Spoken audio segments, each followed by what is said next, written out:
დღე TV3-ზე კვლავ პირდაპირ ეთერში და გადაცემის მესამე დასკვნითი ნაწილი უკვე ბატონ გია ჯაჯანიძესთან მოგვიწევს გავატაროთ. გია ჯაჯანიძე, რომელიც გახლავთ ჩვენი კოლეგა, ტელეწამყვანი და ალბათონი ირინა ტაბუცეს უნდა ვახსენო რა თქმა უნდა, რომელიც ჩემი თანაწამყვანი გახლავთ ყოველ ოთხშაბათს მეგობრულად მიდგას გვერდით. ჩვენ ვსაუბრობთ ბატონო გია გადაცემის დასაწყისში ზოგადად ფსიქოლოგიაზე, ვსაუბრობთ სურვილების ახდენაზე, ოცნებების ახდენაზე. თქვენ პირველი კითხვით მინდა ესე მოგბართოთ, რამდენად ხდება ზოგადად ოცნებები და სურვილები? რაც შემეხება მე ამ შემთხვევაში და მე შეიძლება გაგიზიაროთ კიდეც.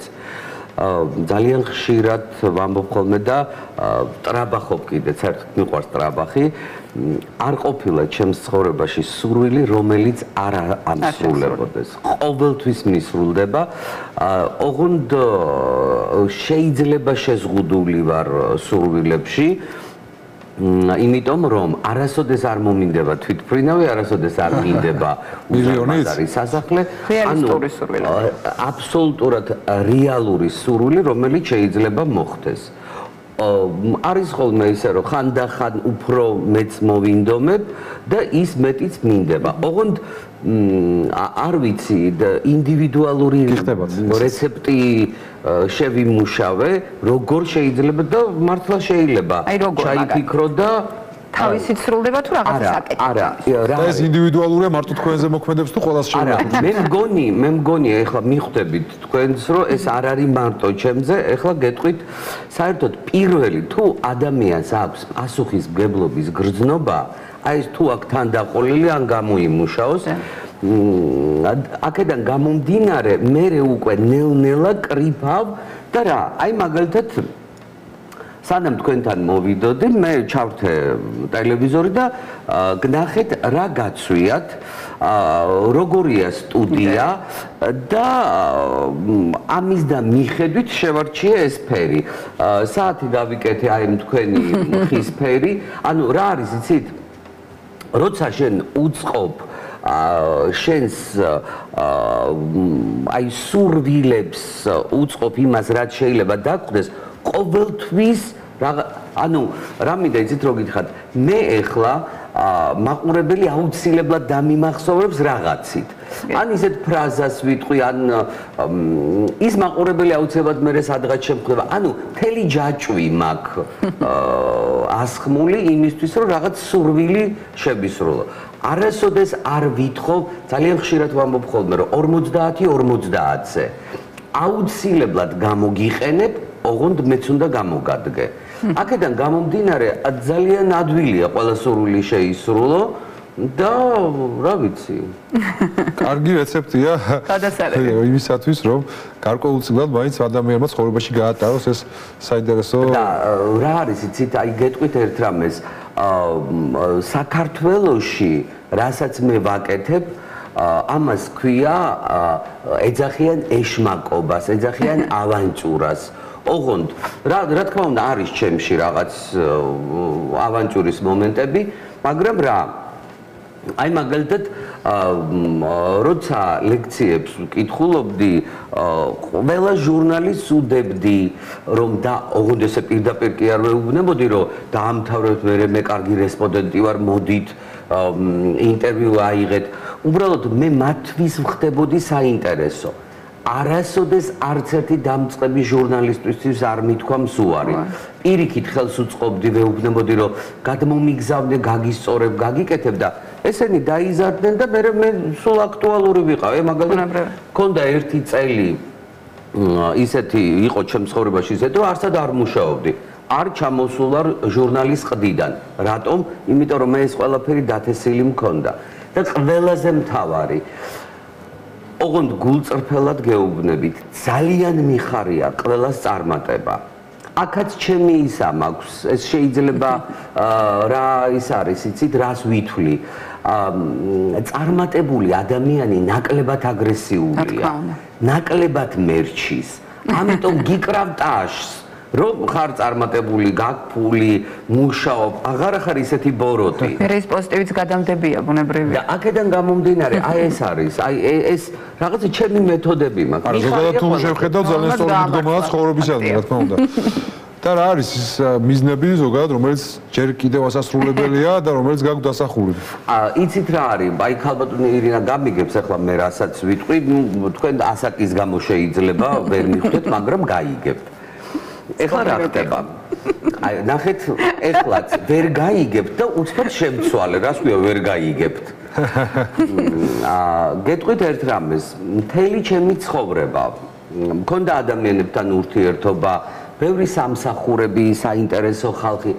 მე ამ ბოლო დროს მივხვდი რისთვის მოვედი ამ ქვეყანაზე, ანუ რისთვის გავჩდი. მე მინდა ყველა იმ ადამიანის, ვინც გამიცნია, ვისთანაც ურთიერთობა მქონია, ეს მასალა მინდა დავდო. ხო, ეს უნდა მეკითხა, რაღაც წიგნს ამზადებთ, როგორც მივხვდი, ხო? კი, წიგნი, იმიტომ რომ შევხვდი უამრავ კეთილ ადამიანს, უამრავ ბოროტ ადამიანს, უამრავ გათახსირებულ ადამიანს. და იცით რა არის, აი ადამიანებს, რომელიც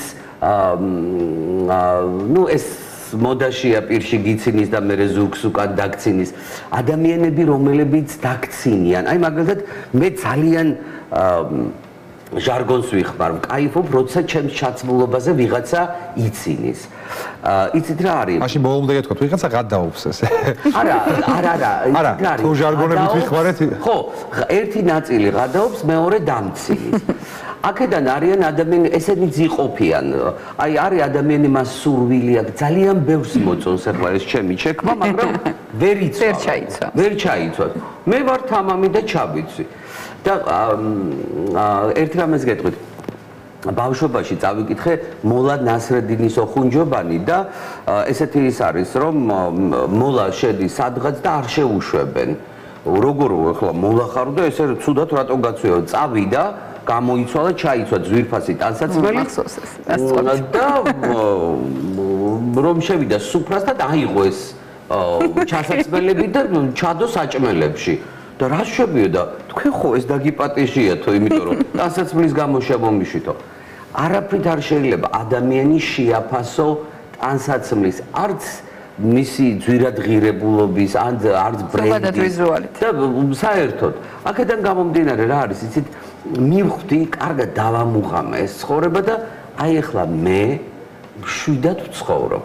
აი ეს უკვე ის ასაკია, რაზეც წინა ნაწილში ვისაუბრეთ, როდესაც შეგიძლია დატკბე შენი განვლილი ხო, აი მე ვარ ტკბობაში, რა ვქნა, ვერ ვნერვიულობ. და აი გეტყვით ერთ რამეს. გიყვარდეს, ნუ მოყვასი შენი, ეს გასაგებია და აუცილებელია. მაგრამ გიყვარდეს თავი შენი, აი ყველაფერი მოდის აქედან და სხვათა შორის უცნაური, სად მივხვდი, აი სად ჩავავლე ამ მომენტს. თვითფრინავში, როცა გამცილებელი სტიუარდესა ახსნის ხოლმე, რომ ჯერ თქვენ მოირგეთო ეს ნიღბები და მე ბავშვებს და ვერ მივხვდი როგორ ბავშვი. ანუ ჯერ თუ შენ არ მოირგებ, შეიძლება ბავშვს ვეღარ დაეხმარ. აქედან გამომდინარე, დავიწყე საკუთარი თავის სიყვარული. თუ მე ვარ კარგად, თუ მე ვარ ჯამრთელი, თუ მე გამოვიყურები კარგად, ჩემს ირგვლივ მე ოჯახის წევრებს გულისხმობ. უფრო მეტად დავეხმარები. ამიტომ ეხლა გადავედი ნეტარებაზე. აი ისე მიყვარს ჩემი თავი, რაც არ უნდა გამლანძღო, დამიშაო. არ მოვიშლი ნერვებს, იმიტომ რომ ეს ნერვებიც ხო ჩემია და ხო ზარალდები. აქედან გამომდინარე ვისმენ და ჩვეულებრივად ვატარებ. თქვენ არ იცით მე რა მემართებოდა. აი ხელში მიცემდა გული, როცა აი რაღაცა ცილის წამება, რაღაცა ტყუილი, რაღაცას მაბრალებდნენ, რაღაც არაფერი, აი გამოვედი შოუში, ახლა მართლა არ დავდივართ მაგაჩეჩილი და ისეთი რამე არ მაცვია, რასაც სხვას არ აცვია, უბრალოდ შეიძლება ჭახე ფერები. ამის გამო იმდენი სტრესი მაქვს გადატანილი, რომ ეს იყო ძალიან დიდი ტკივილი ჩემთვის და მივხვდი, რომ თუ უბედური ხარ, შეიძლება პიჯაკშიდაც უბედური იყო და აქედან გამომდინარე, მე დღეს ვარ ბედნიერი ადამიანი და მიხარია და ყველას ვურჩევ, რომ არ მოიშალონ ნერვები. ეს არის საუკეთესო მიდგომა ალბათ ცხოვრებისა. ჩვენი ერთგული მაყურებელი, რომელიც ინფორმირებულია თუ როგორ უნდა დაგვიკავშირდეს და კიდევ ერთხელ გავიმეორებ 2-45-77-27 ჩვენი სატელეფონო ნომერია, ხოლო Facebook გვერდზე შუადღე TV3-ზე უნდა მოძებნოთ, მოიწონოთ და შემდეგ მოგწეროთ.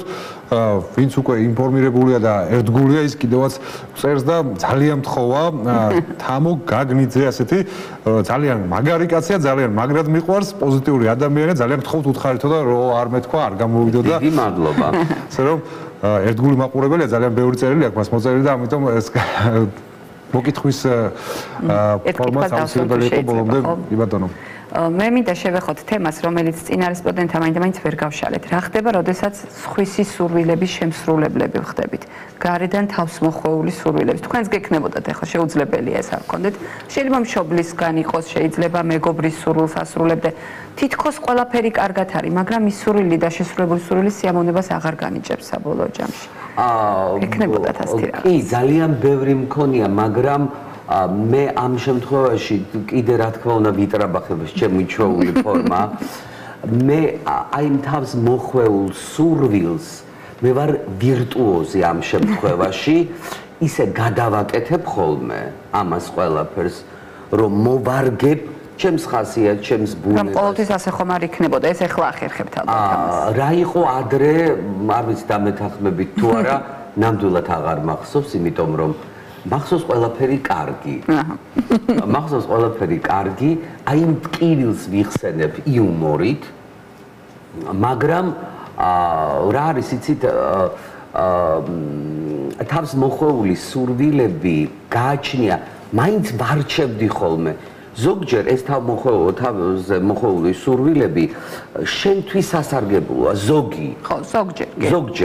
ზოგჯერ ეს ხდება შეიძლება ტრაგიკულ იმამდე მიხვიდე სიტუაციამდე. აი მაგალითად გეტყვით ახლა უცბად გამახსენდა, როცა პირველ ცოლს ვსილდებოდი, მთელი ოჯახი იყო ტრაგედიაში. დავიღუპეთ რა სიტყვის ხალხი, შენ უნდა მოკვდე ამ ცოლთან ერთად და ეხლა ვფიქრობ, მე რომ არ გავძალიანდებ ძალადობა რო არ მეხმარა, ისევ მათი სურვილები შეგესრულებინა. ანუ მართლა დავიღუპებოდი, იმიტომ რომ მე და ჩემ ძმას გარკვეული ქონდა ურთიერთობა, რომ დამთავრდა ეს ყველაფერი კარგად იყავი, მასაც კარგი ურთიერთობა აქვს და უცბად ეს ოჯახი ხალხი რა სიტყვის თან იმერეთში.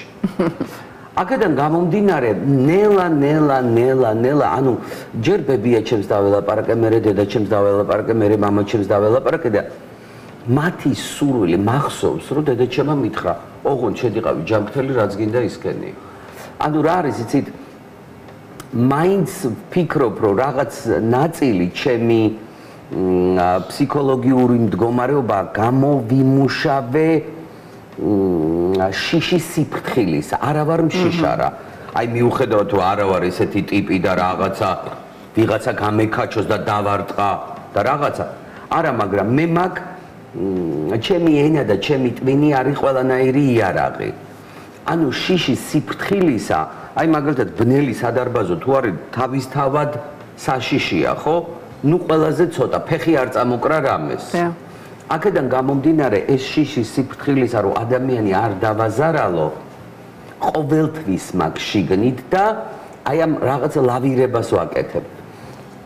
ძალიან სახიფათოა თავს მოხვეული სურვილები, იმიტომ რომ ძალიან ბევრი მშობელი ისეთ რამეს თხოვს შვილს, რომლის გაკეთებაც ბუნებაში, გულში, სულში, ხასიათში არ უზის. აი მაგალითად რა არის? აი ბავშვს შეიძლება მიანიჭო ტრამვა, და ყველაზე ცოტას პატარა დეტალს ვიტყვი. აი ახალგაზრდებს არ უყვართ თბილად ჩაცმა. მუდმივად ყველას აქვს ბავშვს თუ ცივა თვითონ ჩაიწვევს. ერთჩვენია დღეს რომ მოვატრიალე ჩემი შვილი კარებიდან და უცბად მივხვდი. მეც ხო ესეთი ვიყავი.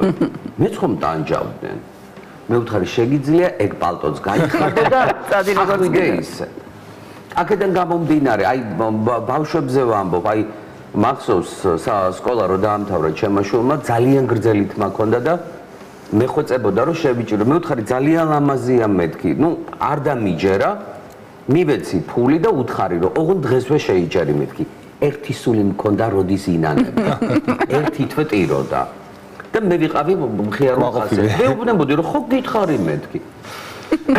ძალიან კარგი. ანუ ბავშვს აუცილებლად უნდა მიცე თვითონვე მიხვდეს. თვითონვედეს რაც გამოსწორებადია და რა თქმა უნდა. სატელეფონო ზარსაც მოусმინოთ. გამარჯობა, თქვენ პირდაპირ ეთერში ხართ. გისმენთ? გისმენთ? ალო. ისმის ჩემი ხმა? დიახ, გისმენთ. ვაიმე, გიასთან მინდა რაღაცა ვუთხრა თუ არის შესაძლებელი მე. დიახ, გისმენთ.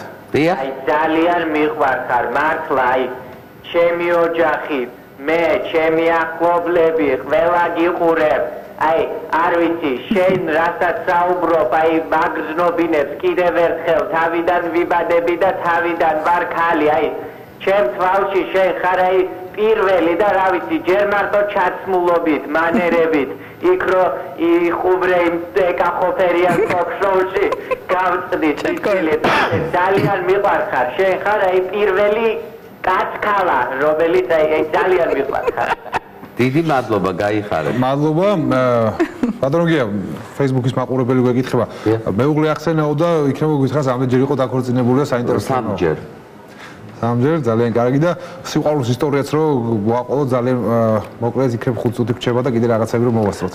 იცით რა არის სიყვარულის ისტორია ოცნებებთან იყო ეს გაიგივებული? მიოცნებიათ ასე თქვა რომელიმე ქალზე. იცით რა არის ისე მალე ხდებოდა ეს ყველაფერი რომ დაუშვათ ურთიერთობა იწყებოდა საერთოდ რა არის იცით იმ მარადიულ თემებზე რომელი თემებიც დაუშვათ აი იგივე სიყვარული ცოტა ნიჭის კი არ ვსაუბრობ იქიდან გამომდინარე რომ ყველა ადამიანში არის ინდივიდუალური და ჩემი მაგალითი არასოდეს არ მინდა მოვახვიო ვიღაცას თავს იმიტომ რომ როცა მე ვსაუბრობ არის ხოლმე ადამიანები რომლებიც მე შეიძლება ადვილად დაიჯერონ აი მე შეიძლება ჩემს შვილს სხვა რამე ურჩიო. აი ჩემთან როგორ ხდებოდა, იცით, მქონდა ძალიან კარგი ოჯახი, მქონდა ძალიან თბილი ოჯახი, გვიყვარდა ერთმანეთი და მე ეს ყველაფერი მთავრდებოდა. აქ არ იყო კონფლიქტი, ჩხუბი, რაღაც ოჯახების ურთიერთობა იწურებოდა ურთიერთობა და შორდებოდით ძალიან ნორმალურად. იმ დროისთვის ეს იყო ძალიან კივნეული ოჯახებისთვის და ყოველ შემთხვევაში ჩემთვის არ ყოფილა. შეიძლება ერთ კითხვასაც დავსვამ გავიმეორებ რა წინა რესპონდენტს ვკითხეთ. თქვენი ცხოვრება ახლა ისეთია, როგორიც გინდოდათ რომ ქონოდათ? იცით რა არის, მე სტიქიური სურვილები მქონდა, აი არ მქონდა, აი მაგალითად ხო არის რომ მინდოდა ყოფილიყავი ცნობილი თუ ცნობადი თუ ეს უკვე აიზილა ეს ერთმანეთში. იცით რა არის, ყოველთვის იყო ისეთი როგორიც მინდოდა. მაგრამ არასოდეს არ მქონია დაგეგმილი, აი დავგეგმე რომ თუმცა ეხლა კმაყოფილების განცდით უყურებ თქვენ ცხოვრებას, ეს ის არის რაც მე მინდოდა, ეს არის? არა, მე ვარ კმაყოფილი, თუ დაუშვათ არასოდეს არ მიოცნებია უცხოეთში წასვლაზე, ალბათ ის არის. ალბათ ის არის, იმიტომ რომ სადაც როცა სული მშვიდად გაქვს, აი უკვე ყველაფერი მშვიდად გაქვს, აი კომფორტი მაქვს და ამიტომ აღარა მაქვს ხოლმე. სურვილებიც არა მაქვს ისეთი, რომ დაუშვათ აი რაღაცა მინდოდეს ისეთი, რომელიც მიუწვდომელია, რა ვიცი, ცოტა მყოფნის. გასაგებია, ვიდრე ამოიწურებოდეს ჩვენი ეთერისთვის განკუთვნილი დრო, მე მინდა კითხოთ აუცილებლად სულ მალე როგორც ვთქვი გავათქვენი ახალი გადაცემა სხვა რაკურსით და საკმაოდ უსით მე ნახე პრომო ერთ-ერთი ვიდეო, რომელიც დამაინტრიგებელი იყო, საიდან მოვიდა ეს იდეა ზოგადად და რა იქნება გადაცემაში რას გვირდებით, დიახ. რა არის იცით ჩემი ორი პროდიუსერი მყავს მაია სტეფნაძე და მანონი ოქრუაშვილი ეს არის ძალიან სერიოზული სტაფი რომელიც აკეთებს ამ გადაცემას რა თქმა უნდა ეს არის შემადგენელი ნაწილი ამ შოუსი ეს ვარდისფერი კუბო ნუ პატარა დეტალია და საერთოდ არის ჩემში ძალიან მძაფრად არის გამჯდარი, გიყვარდეს სიცოცხლე და გახსოვდეს სიკვდილი. აქედან გამომდინარე რა არის იცით, თუნდაც აი ის ბედნიერების განცდა, რომელიც ჩემშია, ყოველთვის ეს ამაკ, რომ მე ვიცი, ოდესღაც წავალ და მე არ მაწუხებს ბევრი რამე და არ მექნება სინანული, იმიტომ რომ რაც ვიცხოვრე ისე როგორც მინდოდა. ის ტკივილებიც აუცილებელი იყო. აქედან გამომდინარე, გადაცემა იქნება აუცილებლად აი იმ თემებზე, რაც დღეს ტკივა საქართველოს, იქნება სკანდალები, იქნება სიყვარული, სექსი, აი ყველაფერი იქნება, სექსი და თავარი იქნება რეიტინგური გადაცემა, მე ამის ჯერა დარწმუნებული ვარ და გისურვებთ კიდევაც რომ იყოს უსტად ისეთი, როგორც თქვენ გიფიქრიათ, გიოცნებიათ და წარმოგიდგენიათ, როგორც თქვენ თქვით, ყველა პატარა ესე სურვილი აგსრულებიათ და ეს სურვილი დარწმუნებული ვარ აგისრულდებათ, ისე როგორც თქვენ გსურთ. მე იძულებული ვარ დავასრულო მიუხედავად იმისა, რომ ძალიან საინტერესო მიმდინარეობს ჩვენი საუბარი გადაცემა, რადგან უკვე მოსაღამოვდა და ეთერმა დაუთმოთ საინფორმაციო გამოშვებას და სხვა პროგრამებს, ასე რომ მინდა ჩვენს ტელემაყურებელს შევახსენო ჩვენს ბოლო ბლოგში და დასკვნით ნაწილში გადაცემას სტუმრობდა ბატონი გია ჯაჯაინძე და ჩემი თანაწამყვანი იყო ქალბატონი ირინა ტაბუციძე, ფსიქოლოგი. დიდი მადლობა რომ იყავით ჩვენს გვერდით.